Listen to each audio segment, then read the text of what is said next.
What's up, y'all? Welcome to another episode of Sister Radio Show. I am your favorite sister, Narkelia. How y'all doing today?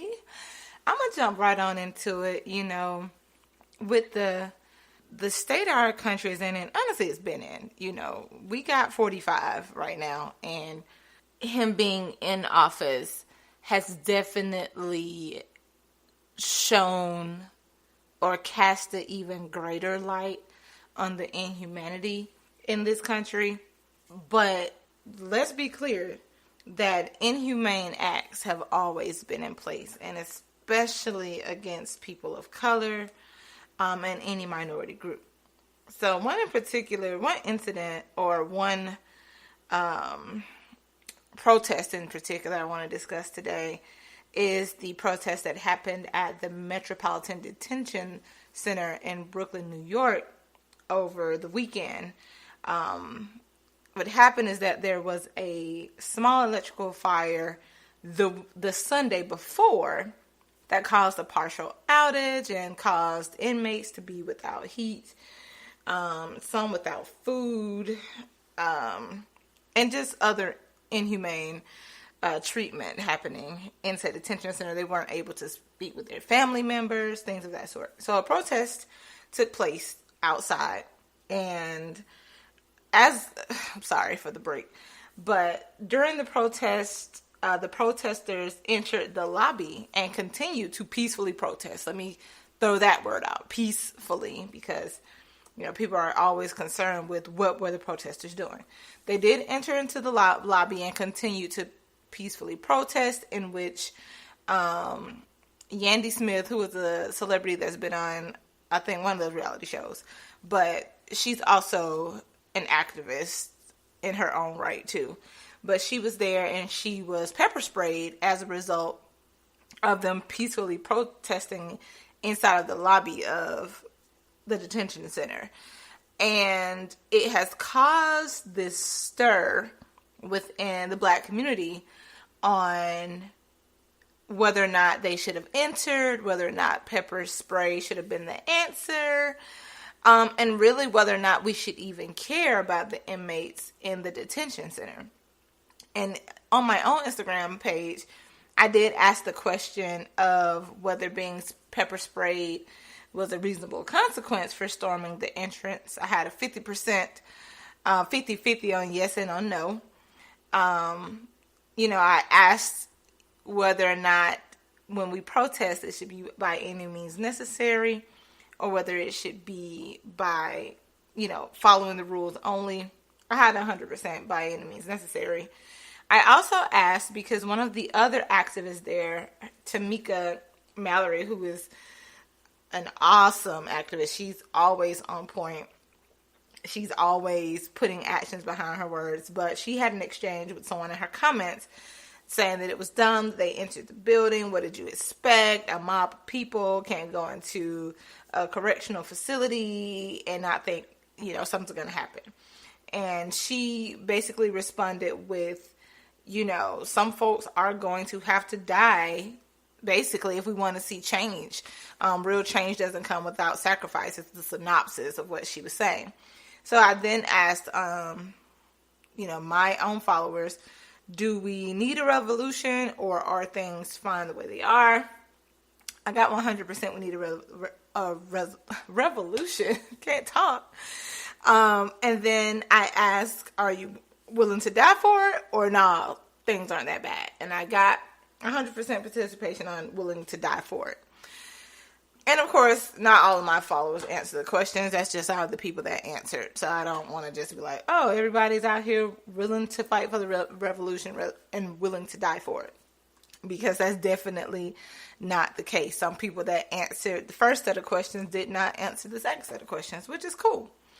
But I wanted to get people's stance on it before I gave my own stance on it.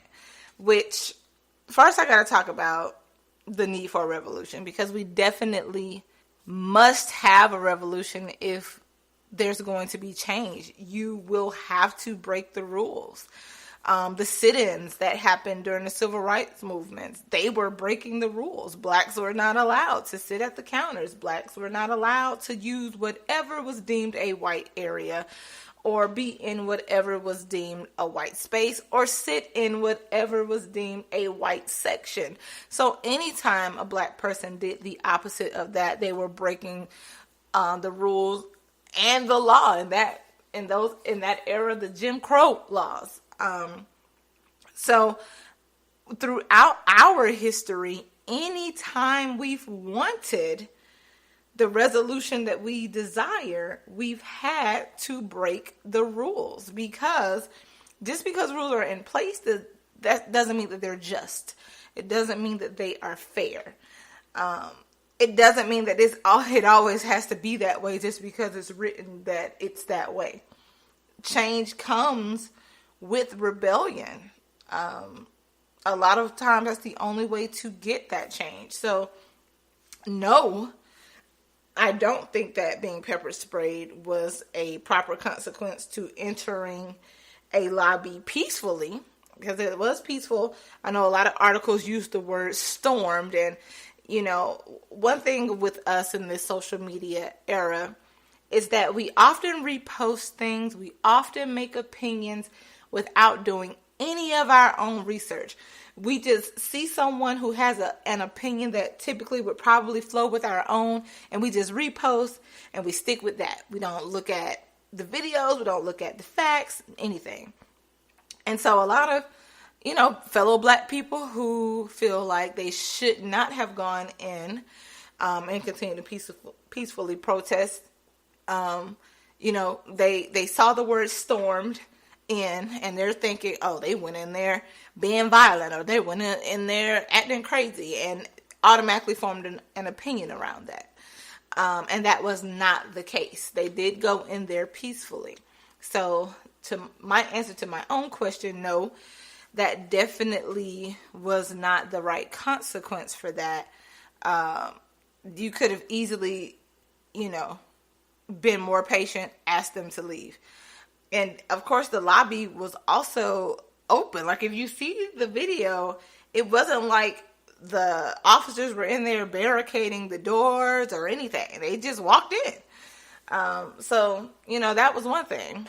And then my other question, because I actually asked some other questions that actually did not get answered, but I'm going to answer it myself. And one question I asked was, were the protesters well within their rights to enter the building? Now, it may not have been their right because, it could have been rules in place that said, you can't protest in here, whatever. However, like I said, I do believe that to get the resolution you desire, that you have to break rules sometimes. And so that's what they did. I'm okay with that. I asked another question which no one answered, which, how do you think the situation should have been handled? I don't think it should have been handled any differently, because at the end of the day, they did get the lights turned back on. The inmates did get their heat. Blankets were sent. People were helping. It brought people together. And hopefully it makes people want to unite and get shit done even more. So I don't think they should have done anything differently. I don't think that they should have not went in there.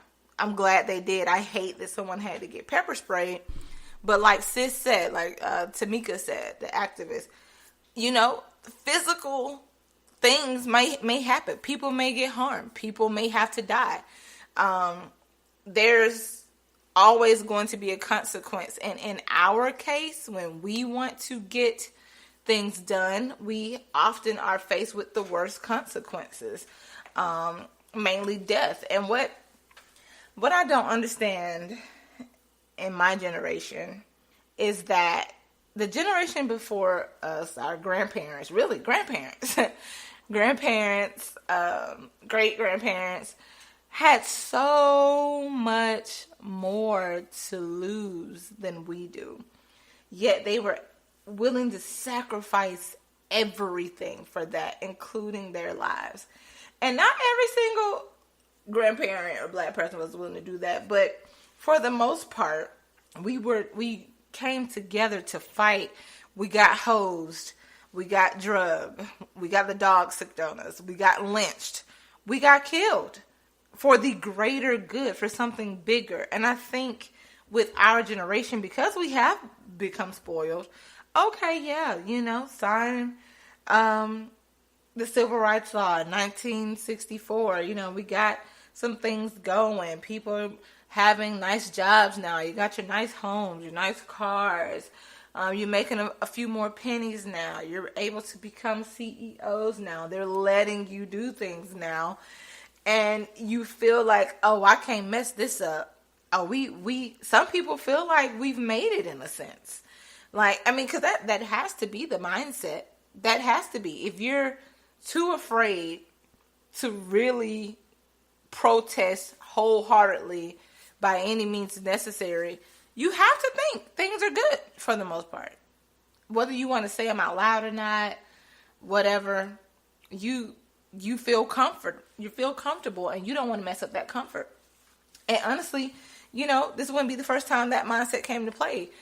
In my hometown, Albany, Martin Luther King came through there trying to achieve the same things, equality, for black folks in that town. And the black folks were too comfortable. They didn't want to mess up what they had there. And honestly, that shows to this day in the economy there, and the lack of great success among black business there, even though it is majority black people that live there. The population is over 70% black and less than 30% white, yet we still don't run the city there. Crazy. So it's not the first time. Our generation just ain't just, oh, this is some brand new. Throughout history, there have been black people who have not been willing to help along the revolution, which, I want to say it's not fine. However, we still have to keep it moving. We have to keep going with those of us who are willing to keep the movement going and to keep fighting. We cannot wait on people to jump on. We cannot. You just got to do. No time to sit and think and woe is us because these people aren't joining in. No, you just have to do, and the help will come. And that's what the protesters did this weekend. They went out there, and over time, over a couple of hours or whatever, they got more and more support. People were donating more and more things to the cause. You just have to do. Sometimes you just have to act. You can't always just wait. You can't always overplan. You just have to act. I think I already answered this question. Do I feel like it's by any means necessary following the rules? I definitely am a by any means necessary type of person. Now, I've answered all of the questions, really. I do think we need a revolution, and I personally willing to die for it. If that happened to me while helping my people have better lives, generations going forward, if I'm meant to lose my life in doing that, that is a great way to go to me. I was doing something that was going to help, hopefully, millions. I was doing something that was going to impact others to hopefully carry on the torch. I'm fine with that. That doesn't bother me. And, I know loved ones they don't want you to die. You don't purposely, I can't even say purposely put yourself in harm's way, because at the end of the day, when you are the minority in a situation where the majority feels like the rules shouldn't change and you're fighting to change them, that is harm's way. And I can't even say don't put yourself in harm's way, because you are, just by challenging the system. And so be it. Because once again, it is for the greater good. It is for years to come. It is for your great-grandchildren, your grandchildren, your children. It is for your husbands. It is for all of us, all of us in the black community, all of the generations after us, our descendants. And we can't be afraid to fight for a better world for them, just like the ones before us weren't afraid to fight for a better world for us. They knew it probably would not happen in their lifetime, but it was worth it because their children wouldn't have to go through it. Their grandchildren wouldn't have to go through it. Their great-grandchildren would not have to go through it. And I think we just miss out so much on the big picture now because we are way too comfortable. We are way too spoiled. We are spoiled. We're spoiled by these little 9-to-5 jobs that keep us safe and keep us quiet. We're spoiled by, I don't want to say anything that's going to possibly go against this corporation's beliefs and get me fired, or the big one, I don't want to lose my life, which, listen, I get it. To think about losing your life is daunting. It can be even haunting, but there's always something bigger than us. And honestly, most of us are way too selfish than selfless. And in some regards in life, selfishness is okay. But in important parts of life, selflessness always wins and always is the answer if we're going to move forward and get things going and make things happen. And I don't know, when I was reading people's comments under the situation that happened specifically when Yandy was pepper sprayed, I was just so disappointed at the number of young black people who apparently have bought the starry-eyed stories of the civil rights era where, oh, Martin Luther King was peaceful and then these great things happened because he was peaceful. Like they're choosing to ignore the beatings that happened. They're choosing to ignore the hosings. They're choosing to ignore the dogs attacking. They're choosing to ignore the lynchings that happened. They're choosing to ignore hell. Then Martin Luther King lost his life. Malcolm X lost his life. And I saw a post that really just hit on everything. And really just, I wish that everyone who is afraid could see it. And it was just saying, like, they killed Martin Luther King with a suit on, with degrees, being peaceful, and believing in Christianity. Still died. There's no perfect way to do it at all. And he broke the rules. Everyone wants to use that word peaceful and negate the fact that he too broke the rules. Because he understood you're going to have to when these rules are unjust, when they're inhumane, when they are halting the ability for my people to move forward. You have to dismantle that. We have to dismantle this system. And even though we have made progress, we are still a long way off. We still have not achieved what they were fighting for, to be honest. When you think about the prison reform that is trying to happen now, salute to Jay-Z and Meek Mill for leading the way on this prison reform for the community. You know what? Pause. Watch the documentary 13th on Netflix. When you watch it and you're not upset, something is wrong with you, first of all. But second, that alone will make you be like, nah. Because you can definitely be sent to jail. You can be 100% innocent. But because you do not have bail or bond money, you can be sent to jail. Your case can take months to be handled. Meanwhile, you're being basically tortured. No telling who your cellmate is. Like, you working for free, for pennies, whatever. You know, you're getting overlooked. Lawyers are overworked. Judges ain't getting to your case in time. Like, it's so much bullshit, red tape going on in our justice system. And watching that documentary really breaks down how it all works. It's so worth watching. Please watch it. But, you know, for the people who like, oh, they're incarcerated, like, why do we even care that much? Because not everyone in there is guilty. And B, it's humanity, folks. Like, jeez. Now, humanity and logic. Because I definitely am a fan of logic first. Because, listen, if it was a jail full of R. Kellys, shit, no heat they ass. That's just me. Hey, that's how I feel. But logically, not everyone in there is guilty. not everyone in there has done horrific crimes. And even if they are guilty, some people are guilty of dumb shit like possessing a small ass amount of weed. You don't deserve to freeze to death for that. Like, come on now.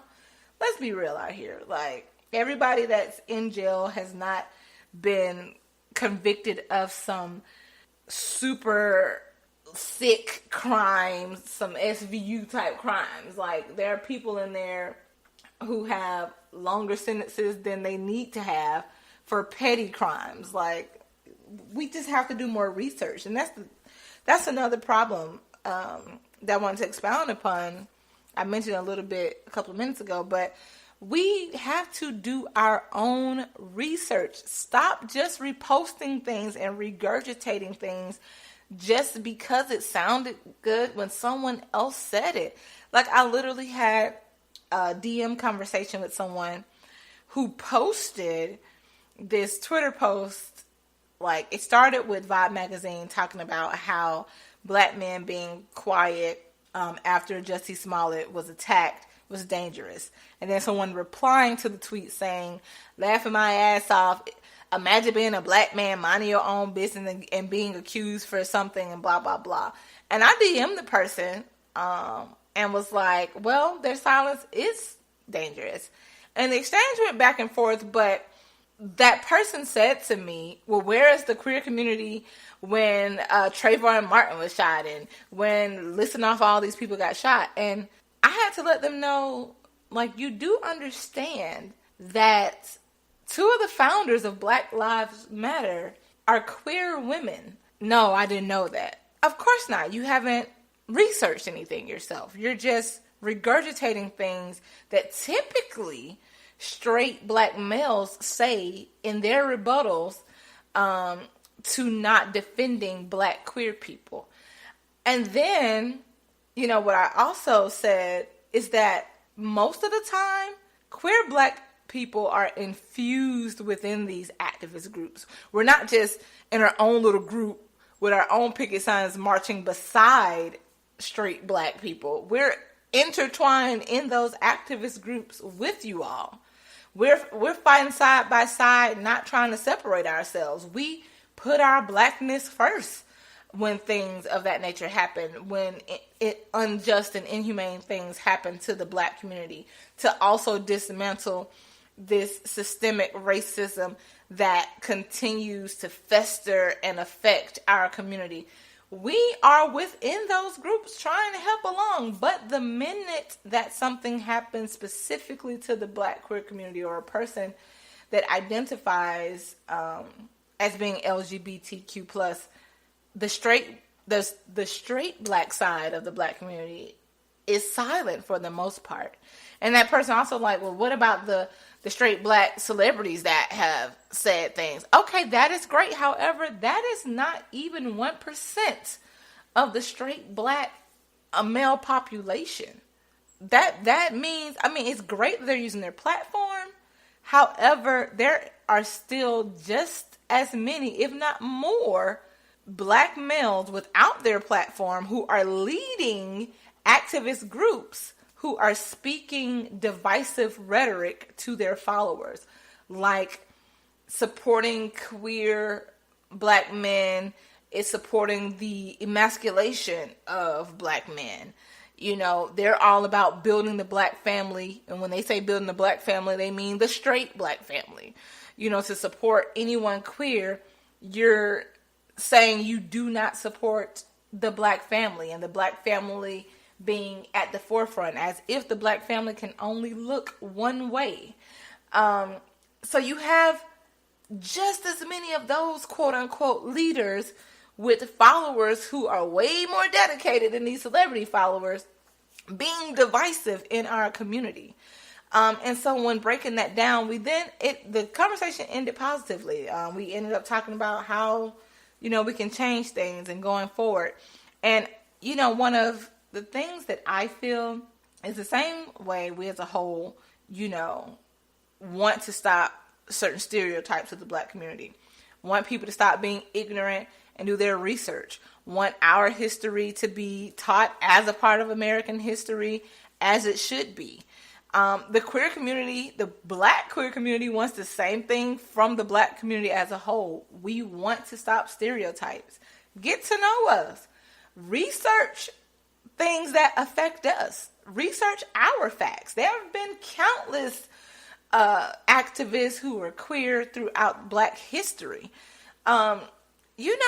Stop being divisive, because we cannot move the community forward if we don't all do it together. And honestly, I'm not going to work with you if you keep telling people that I'm a bad person, or if you keep speaking hate towards me. That doesn't make me want to work beside you. And people say words are just words, but it's only so many times someone can say some bullshit like that before you be like, you know what? Take care of it yourself. I'm going to take care of my own people. And then when we start thinking that way and doing things that way, we're getting nowhere, because we cannot move forward if we're not moving forward together. We just can't. Like, yeah, you individually may experience success, but if the whole team isn't eating, what are we even doing? What are we doing? Nothing. And it's just, I always say this to one of my friends, it's so many layers. It's so many damn layers. And every time, it always starts with enslavement. For the black Americans, well, actually for many black people, or many of us whose ancestors are from Africa, enslavement starts the layers. And it just keep going, and keep going. It's just this big ass onion when you get done. Like, where do we start? Because once you start peeling them layers, you end up all over the place. But one place that we can start is unity. And we can't have unity and ignorance at the same time. And the one way to combat ignorance is with knowledge. And we have knowledge at our fingertips every day in the form of smartphones. There's not a question that you can't have answered with the smartphone in your hand. And there's not a question you can't have answered if you just ask those who are different from you. I tell people all the time, I am open to people respectfully asking me questions. And I say that word respectfully because there's a right and a wrong way to ask people things. If you're asking in a patronizing and condescending way, okay, then you want a dead-end conversation. But if you're asking in a sincere and empathetic way, then we can have a dialogue. If I feel like you're just trying to understand me, and hell, I'm just trying to understand you too, we can have a healthy dialogue. No cutting each other off. No demeaning each other. No talking down or belittling each other. We can get a lot more shit done. But ignorance definitely isn't the way. And being comfortable in that ignorance is definitely not the way. We got to stop. We got to have the hard conversations. We have to talk about it. We have to heal together in order to move forward together. That is that. And that's really all I have to say on the matter. For by any means necessary, hell, we got to break rules to break these damn rules. Literally, you have to break the rules to break the rules. And that means, just in case, somebody didn't get that, you got to break the rules in order for the rules to be changed. You have to break the rules in order, once more, to break the rules. And that's all I got for today. I love you guys as usual. Thank you so much for supporting. Thank you so much for listening. Tune in bi-weekly on Tuesdays. Nowadays, I just post it whenever I finish recording and editing. I'm not even going to wait till 8:30 anymore. When I'm finished editing, it's going out to the world for you guys to enjoy, talk about it, disagree with me if you want. That's fine. I'm fine with it. I think that's healthy too. We can't all agree all the time, and agreeing all the time is unhealthy because that means that somebody is not saying how they really feel. And I need everybody to say how they really feel, and I need us all to come to common ground after we share said feelings, but more importantly, after we share the facts, because I'm a factual ass person. Don't just come to me arguing about feelings and opinions. What the facts at? You got no facts? Okay. I do appreciate your feelings. I understand them. I'm sorry if I hurt your feelings, but what the facts at so we can keep it moving. But for real though, we got to come together, y'all. We got to find a way. But shout out to those activists who were in New York. I think it was the Justice League they call themselves. But follow Tamika D. Mallory on IG. She's a great activist to follow. I know people ask who to follow. Of course, Sean King is always out there. But Tamika Mallory, she spells her name, or her IG is TAMIKAD MALLORY. And she's an activist. She resides in New York. But we need to have people like her in every city, every state where we are. If black people there, we need to have activism there, to be honest, because there's no place where black people live where it's just 100% fair and where everything is great, because systemic racism, white privilege, and inhumanity dwells everywhere that humans dwell. So we got to get together. We got to dismantle this system. And once again, it probably won't happen in our lifetimes, just like it didn't happen in our ancestors' lifetime for a lot of them, for most of them. But it's worth it if our children, grandchildren, great-grandchildren, and those thereafter don't have to suffer through the same things. So, I love y'all again. Let's get this shit going. You know, I might not necessarily be the leader to get things moving, but I'm definitely a supporter and definitely will stand beside you and fight with you. So let me know. Hit my DM. I'm at your favorite sister, because I am your favorite sister no matter what you say. And then, of course, Sister's IG is at sisterstah.radio. That's SISTERSISTAH.radio. All right, y'all. Talk to y'all Tuesday after next. Bye-bye.